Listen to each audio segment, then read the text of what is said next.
வணக்கம். நம்ம நாளைக்கு அப்புறம் இப்போ வீடியோ போட ஆரம்பிச்சிருக்கிறேன். என்ன கொஞ்ச நாள் என்னால் போட முடியல. இப்போ என்ன பார்க்கலான்னா பைப்பிங் வைக்கிறத தான் பார்க்குறோம். பைப்பிங்க்குன்னு தனியாக துணி எடுத்துகிட்டு இருக்க வேண்டியதில்லை. நம்ம கைக்கு வச்சது போக பார்டர் வந்து மிச்சர் இருக்கிற பார்டர் வச்சு நம்ம வந்து பைப்பிங் தைச்சிக்கலாம். ஏன்னா அந்த மாதிரி கைக்கும் பார்டர் இருக்கையில் நெக்குக்கும் வந்து நம்ம சிறுசாக சன்னமாக வந்து பைப்பிங் வச்சு விட்டுட்டோம்னா பார்க்க அழகாக இருக்கும். அது வந்து இந்த பார்டர் கொஞ்சம் அகலமாக இருக்கிறனால நம்மளுக்கு சரியாக இருக்கும். அதே கலரில் கைக்கு வச்சுருக்கிற மாதிரியே நம்ம வந்து வச்சுக்கலாம். 1 இன்ச் அளவில் வந்து நான் எல்லாம் கட் பண்ணி எடுத்துக்கிட்டேன்.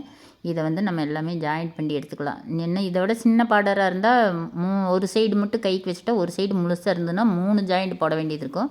இது 2 ஜாயிண்ட்டுக்கிட்ட போட்டு கட் பண்ணி எடுத்துட்டேன். பாருங்கள் எல்லாமே ஜாயின் பண்ணிட்டோம். இப்போ ஒரு சைடு 1 இன்ச் அளவில் இருக்குது பார்த்திங்களா, அதில் 1/4 இன்ச்சு மடித்து நம்ம ஒரு சைடு தைச்சிட்டு வந்துடலாம். இதில் த்ரெட்டு வச்சோம்னா என்ன ஆகும்னா நம்ம தின்னாக துணி வந்து நல்லா திக்காக இருக்கிறனால த்ரெட்டு வச்சோம்னா நம்ம பெருசாக தெரிகிற மாதிரி இருக்கும். நம்ம வெறும் துணியிலேயே அப்படியே வந்து பைப்பிங் அடித்து திருப்பிக்கலாம். இப்போ வந்து தைச்சிட்டு வந்துடலாம். ஒரு சைடு மடிச்சிருக்கிறோம், ஒரு சைடு வந்து மடிக்காத சைடு வச்சு நம்ம தைச்சிட்டு வந்துடலாம்.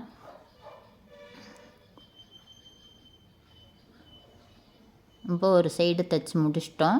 இனி அதை மடித்து தைக்கணும். மடித்து வந்து நான் தைக்கையில் வந்து நல்லாவே கரெக்டாக வரும், ஒரே மாதிரி வரும். பாருங்கள், இதை மடித்து உள்பக்கமாக மடித்து இந்த மாதிரி மடிச்சுட்டு தைச்சிட்டு வரையில் சூப்பராக இருக்கும். கைக்கு இருக்கிற மாதிரியே கையில் வந்து நம்ம பார்டர் இருக்குது, அதே மாதிரி நெக்குக்கும் வந்து அழகாக வந்துடும்.